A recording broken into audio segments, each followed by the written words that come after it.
So here's a little follow-up with the power supply fan stopped, and only the carriage and motherboard fans running. I've actually got two Noctua. I think this is the A2020.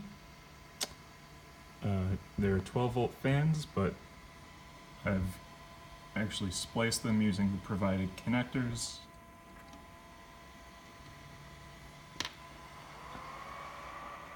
There's the power supply spinning up. Yeah, the motherboard fans, since they are replacing a 24-volt sort of server fan, I've actually got them spliced together using the connector that I snipped off the server fan,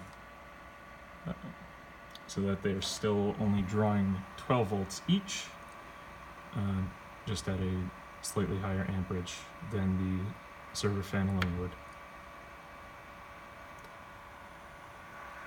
The stepper drivers from Watterott, which I bought through Philostruder, are positioned for the X, Y, and Z axes. I actually haven't replaced the ones for the extruder. I didn't find them that noisy, so I didn't really feel a need to. I actually dialed these in manually using these screws.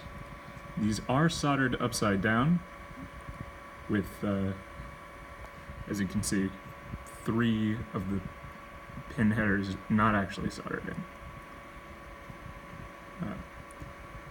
And I will write down what the actual voltage I wound up using on the potentiometers for each of these is.